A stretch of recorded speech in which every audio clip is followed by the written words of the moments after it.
For the longest time, I, 29, female, thought my parents were genuinely excited about my wedding. After all, I was their only daughter now, or at least the only one left, who still spoke to them.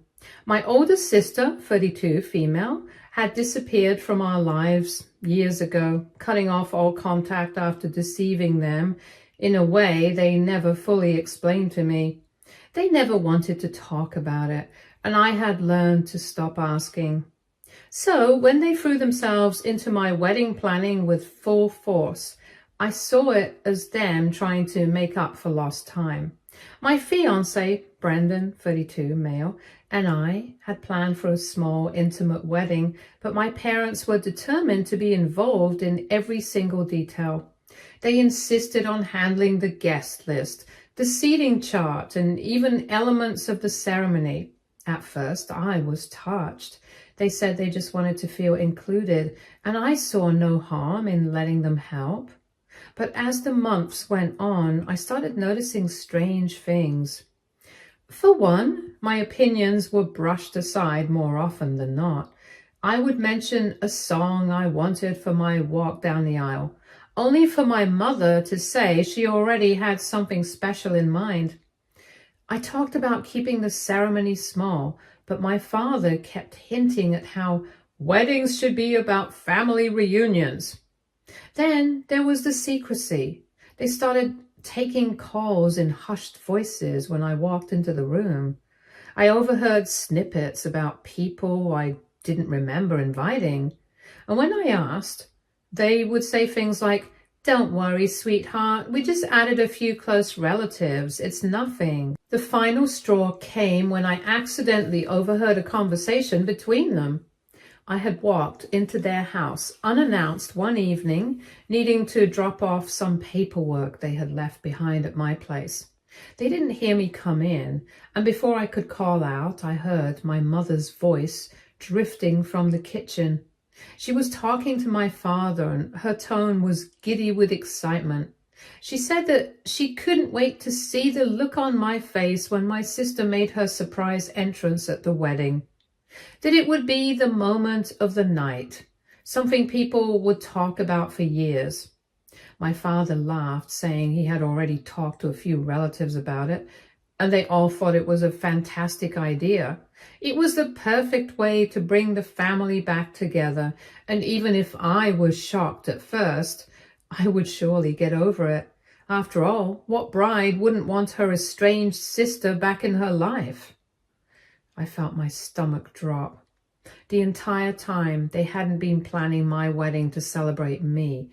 They had been planning it as a stage, a carefully crafted event to force a reconciliation that I never even asked for. I backed away before they could notice me and drove home in a daze. The betrayal cut deep. My wedding, a day that was supposed to be about Brendan and me, had been hijacked for their selfish agenda.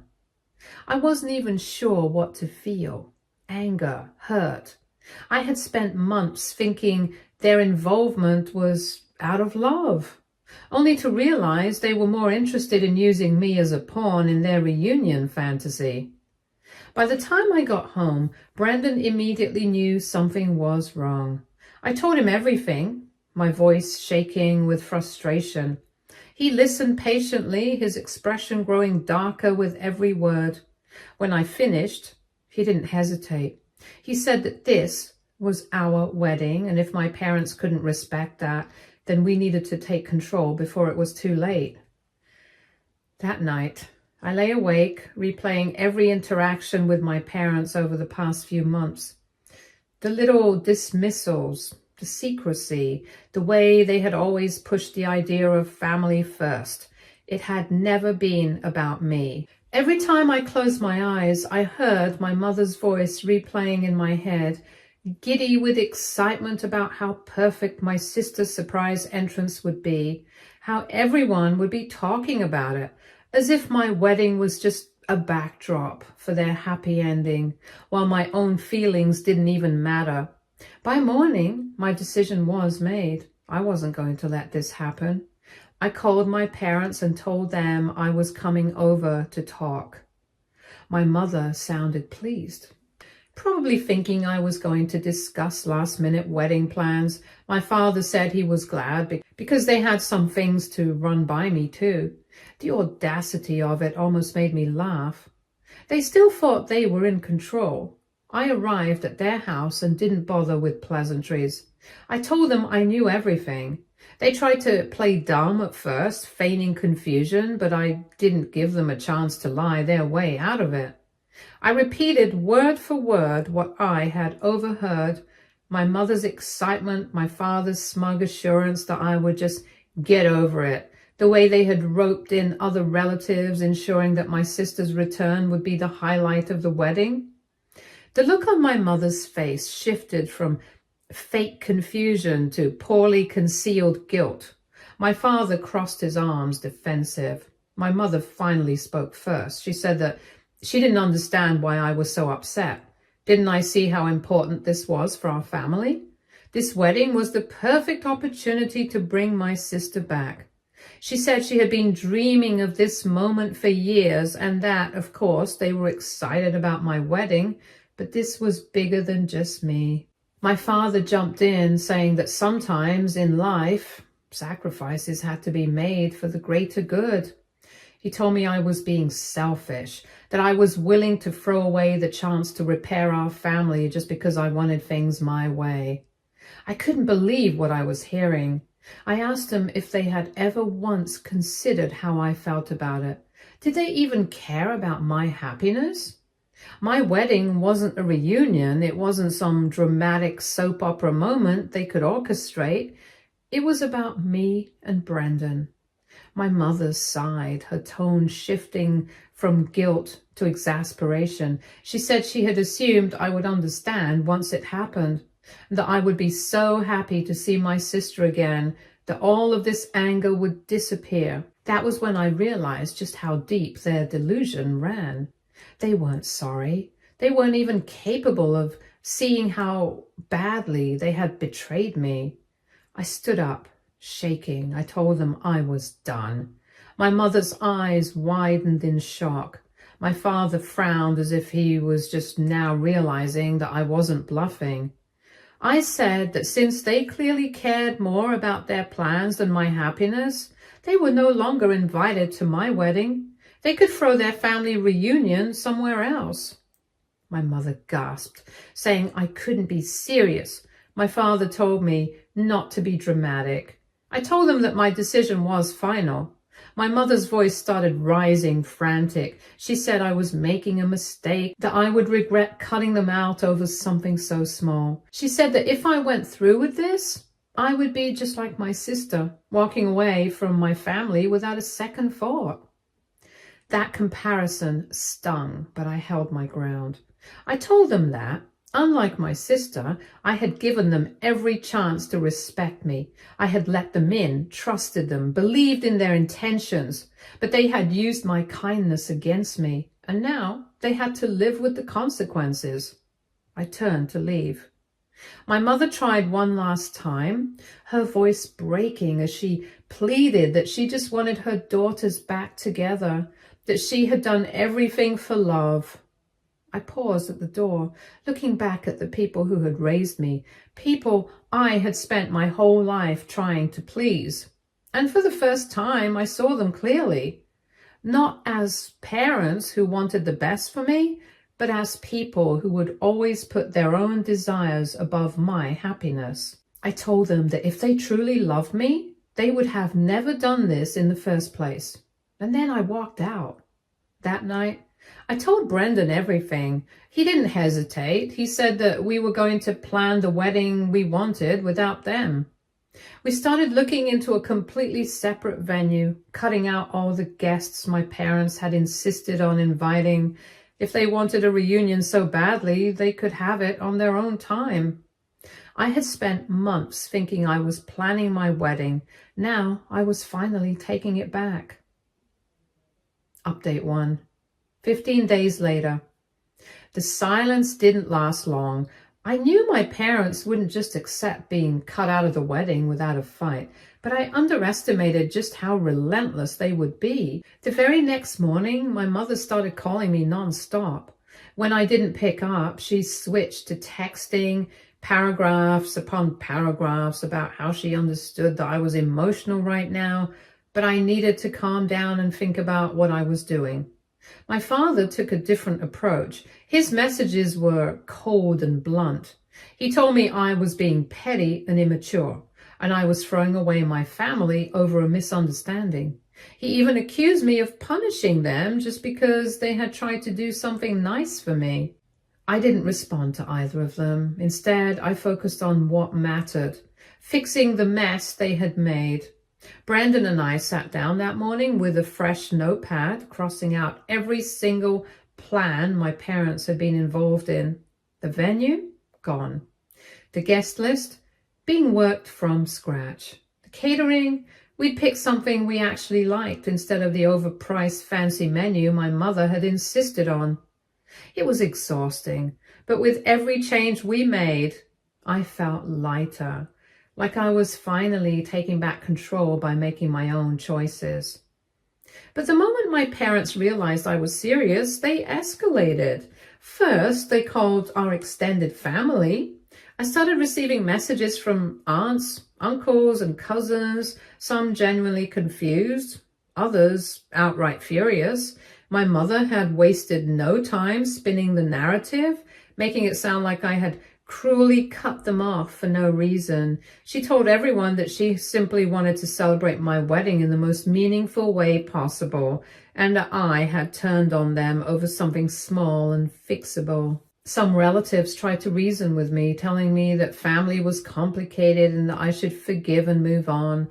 Others took a harsher approach, calling me selfish and heartless for breaking my parents' hearts right before the wedding. I didn't reply to a single one.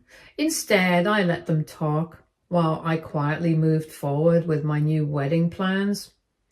But then my parents pulled their next stunt. I had already sent a cancellation notice to our original venue, relieved to be free of the place they had essentially hijacked. But when I called to confirm everything, the coordinator hesitated. She said she had just spoken to my mother an hour earlier, who had assured her that the plans were still on. My stomach dropped. I told the coordinator that my parents were no longer involved in my wedding and that any communication from them should be ignored. The woman apologized and assured me she would process the cancellation immediately. But I knew this wasn't over. And sure enough, not even an hour later, my mother called me in a fury. I answered this time. She accused me of embarrassing them by canceling the venue, saying that she had already told everyone the wedding was happening there. And she ranted about how difficult I was being, how stubborn and ungrateful I was acting.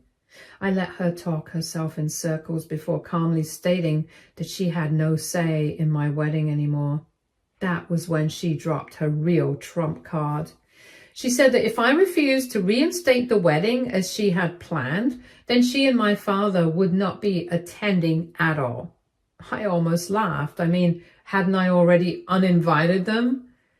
She had said it like a threat, as if she thought I would suddenly panic and beg them to come back, as if I hadn't already made peace with the fact that my wedding would be better without them there. I told her that was fine. She went completely silent, as if the wind had been knocked out of her. Then she started backtracking, saying that she didn't mean that she was just trying to get me to see reason. I told her that if she had ever cared about me more than her own agenda, none of this would have happened in the first place. Then I hung up. Update 2. The next few weeks were a whirlwind. With my parents out of the picture, Brandon and I threw ourselves into planning a wedding that was truly ours. It was smaller, more intimate. We picked a stunning outdoor venue, completely different from the grand ballroom my mother had chosen. The guest list was filled with people who actually loved and supported us, not just distant relatives my parents had insisted on inviting for appearances. Word quickly spread that we had completely shut my parents out. And some relatives kept trying to guilt trip me, but the people who really mattered, my closest friends and Brandon's family, stood by me without hesitation. Then 3 weeks before the wedding, my parents made one last attempt to fix things. I came home one evening to find a handwritten letter on my doorstep, no postage, meaning they had personally delivered it. Inside, my mother had poured her heart out, claiming she never meant to hurt me. She wrote about how much she loved me, how this entire situation had gotten out of hand.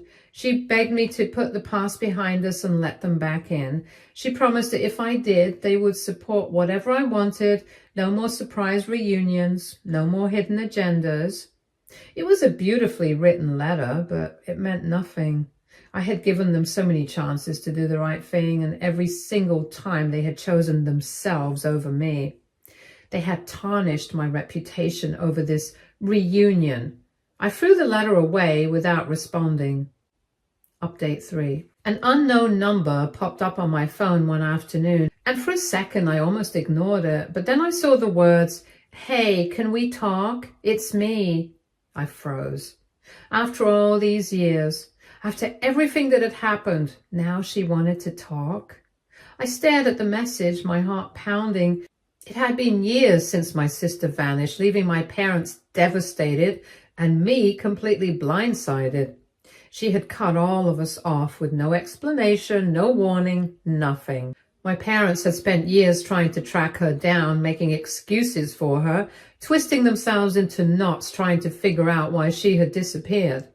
And now, just weeks after my wedding, she magically reappeared. I didn't reply right away. I needed to think. But before I could even decide what to do, another message came in. "I heard about what happened with Mom and Dad. I want to explain." Explain? I nearly laughed. She had years to explain, and now suddenly she cared? Still, I had spent so long wondering why she had disappeared, why she had let our parents fall apart, why she had never once reached out to me. Maybe I was setting myself up for disappointment, but I needed to hear it from her. So I sent a single message back. "Fine, talk." The call came through within seconds. The moment I answered, she sighed dramatically, her voice dripping with emotion. She said she had been so scared to reach out, that she missed me more than I could imagine. She said she had heard about the wedding and how things had fallen apart with our parents, and she hated that I had to go through that alone. I listened silently, letting her talk. She was good. She knew how to sound genuine, how to weave just enough regret into her words to make me hesitate. But I wasn't stupid. I cut her off. I asked her why she had really gone missing in action. Not the vague sense about being scared or needing space. I wanted the truth. She went quiet. Then she laughed nervously and said it was complicated. I told her to uncomplicate it. She hesitated again and then said something about how she had felt trapped by our parents, like they had too many expectations, and she just needed to get away to find herself. I felt my anger spike. I told her she didn't just get away, she disappeared. She let them suffer. She let me suffer. She didn't even have the decency to tell me anything. She exhaled sharply and suddenly her tone changed. She accused me of being too young to understand at the time. She said I had always been the golden child, the perfect one who could do no wrong in Mom and Dad's eyes, while she had to be the one to bear the weight of their expectations. I nearly laughed. Perfect one? I asked her if she was serious, and I reminded her that our parents never saw me the way they saw her, that she had been their favorite, the one they adored and protected, while I had been the afterthought. She scoffed and said I was delusional. That was when I lost it. I told her that I had spent my entire life watching them worship her while treating me like I barely existed, that they hadn't even cared about my wedding for me, that the only reason they had gotten so involved was because they saw it as a chance to bring her back. She went quiet again. I asked her outright if she had known about their plan, if she had been in on it. She denied it immediately, too quickly. I pressed her. She said she would never do that to me, that she had only reached out now because she truly wanted to make things right. I didn't believe her. I told her that if she really wanted to make things right, she would start by telling me the truth, not just about why she left, but why she had stayed away. She said she had her reasons. I snapped. I told her I didn't care about her reasons anymore, that she had chosen to leave, chosen to stay gone, and now she had to live with that choice. She tried to cut in, tried to say something else, but I didn't let her. I told her that she didn't get to disappear for years and then waltz back into my life, acting like she suddenly cared. That she didn't get to show up now after the damage had already been done, expecting me to just welcome her back. She was silent. I could hear her breathing, shaky and uneven, but I wasn't going to give her the satisfaction of thinking I felt bad for her. Finally, she muttered that she thought I would at least be happy to hear from her. I told her that maybe years ago I would have been, but not anymore. I ended the call. And this time I was going to be the one who disappeared. Update 4. It started with a casual comment from my fiancé, Brandon. He was scrolling through his phone when he muttered that someone had been blowing up his messages. I barely glanced up from my laptop, thinking it was a work thing, but then he said her name, my sister. I froze. I asked him how she got his number, and he sighed, rubbing his forehead. He said he had no doubt my parents had given it to her. Apparently she had left a string of messages, some apologetic, some casual, and a few where she tried playing the concerned future sister-in-law card. I asked him what she'd said. He unlocked his phone and handed it to me without hesitation. The first message was simple. Hey, I know we don't know each other well, but I really want to talk to you. Then another.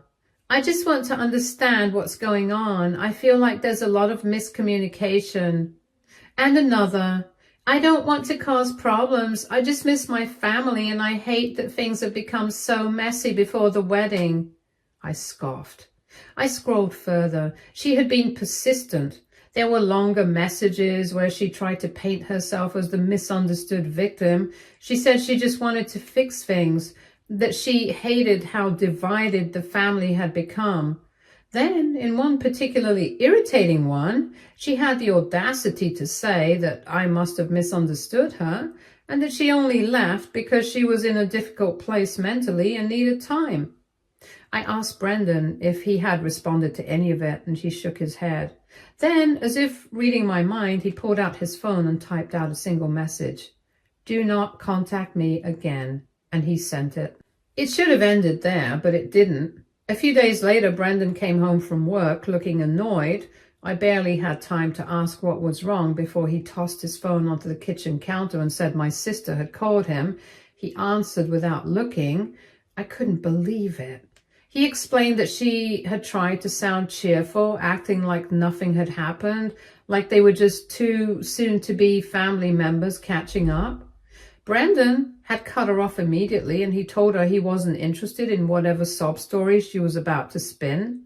That was when her tone changed. She started pleading. She said she wasn't trying to cause trouble, that she just wanted to talk to me, but I wasn't giving her a chance. She said she was trying to be the bigger person by reaching out. Brendan wasn't having it. He told her that if she really wanted to fix things, she would have done it years ago, not conveniently resurfaced when my parents needed her to. She got defensive. She said it wasn't fair that I was cutting her out. She said it was cruel that I was treating her like a stranger when we used to be so close. She said she deserved to be part of my life. Brendan didn't hold back. He told her that she was the one who had made herself a stranger, that she was the one who abandoned her family, not the other way around. Then he said something that made me want to kiss him right then and there. He told her that she wasn't entitled to my forgiveness just because she suddenly decided she wanted it. She didn't like that. She snapped that he didn't know anything about our family and that he had no right to get involved. He laughed at that. He told her that as my fiancé, as the man who had watched me deal with the pain she left behind, He had every right to shut her out on my behalf. She tried again. She softened her voice and tried to sound pitiful, like she was just a lost sister trying to find her way back. Brendan wasn't fooled.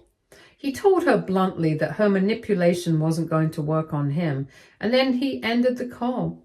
The next morning, I got a text from my mother, and she said she couldn't believe what Brendan had done, that my sister had been devastated after their conversation. I didn't even bother responding. Instead, I blocked her number. Brendan did the same with my sisters. And just like that, the door slammed shut once and for all. Update 5. I wasn't surprised when my mother tried to pull another stunt before the wedding. I only found out about my mother's attempt to rope Brendan's mother into her mess when my mother-in-law called me a few weeks before the wedding. She didn't sound angry, just mildly annoyed and a little amused. She told me that my mother had called her, acting like they were old friends and that she just needed a mother's advice on how to fix this rift between us. At first, my mother-in-law had assumed she was calling to apologize or to find a reasonable solution, but it didn't take long for her to realize that my mother had no interest in taking accountability. She had started by sighing dramatically, saying she just didn't understand why I was so insistent on keeping my own parents away from the most important day of my life.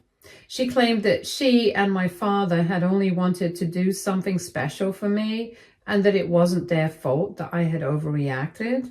She framed it as if they had simply been too excited about my wedding and that I had punished them by cutting them out completely.